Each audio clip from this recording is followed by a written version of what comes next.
श्रींची पालखी पंढरीकडे मार्गस्थ. निरोप देण्याकरिता उसळला जनसागर. श्रींच्या पावनभूमीने पावन झालेल्या संत नगरीमधून श्री गजानन महाराज शेगाव संस्थानच्या वतीने धार्मिकतेची व आध्यात्मिकतेची पताका सातत्याने फडकत असते.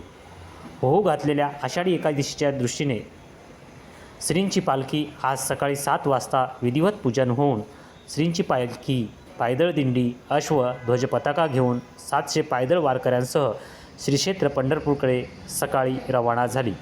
श्री गजानन महाराज संस्थानच्या वतीने श्रींच्या पालखीचे हे 55वे वर्ष असून श्री गजानन महाराज संस्थानच्या वतीने हा पालखी सोहळा मोठ्या उत्साहात संपन्न होत असतो. आज निघालेल्या पायदळ वारीमध्ये एकूण 700 वारकरी सहभागी झाले आहेत. धार्मिक विधीनुसार आज सकाळी श्री गजानन महाराज संस्थानचे व्यवस्थापकीय विश्वस्त यांच्या हस्ते पूजन होऊन टाळ मृदंगाच्या गजरामध्ये श्री गजानन महाराज संस्थान व उपस्थित हजारो भाविकांच्या वतीने श्रींच्या पालखीस निरोप देण्याकरिता मोठी गर्दी दिसून आली.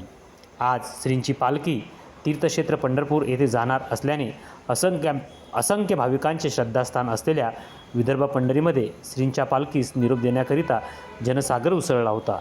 आज सकाळी निघालेल्या पालखीसाठी शेगावच्या वेशीपर्यंत अनेक भाविक सहभागी झाले होते. यामध्ये महिलांचा मोठ्या प्रमाणे सहभाग होता. श्रींच्या या पायदळवारीचे हे 55वे वर्ष असून 33 दिवस सतत प्रवास करीत ही पालखी पंढरीत दाखल होणार आहे. 17 जुलै रोजी आषाढी एकादशीनिमित्त तेथील सोहळा आटपून श्री क्षेत्र पंढरपूरवरून परतीच्या मार्गावर राहणार आहे. श्री संस्थानच्या वतीने पंढरीकडे प्रस्थान करणाऱ्या या पालखीमध्ये 700 भाविकांच्या 700 वारकऱ्यांच्या सेवेसाठी श्री पालखीसोबत 2 रुग्णवाहिका, 3 मालवाहक ट्रक, 3 अश्व, 1 प्रवासी बस, वैद्यकीय पथक, पिण्याची पाण्याची व्यवस्था संस्थांनी उपलब्ध करून दिली आहे. सदर पालखी 11 ऑगस्टला संतनगरीत परतणार आहे. जनसमूह न्यूज, विशाल असोलकर, शेगाव.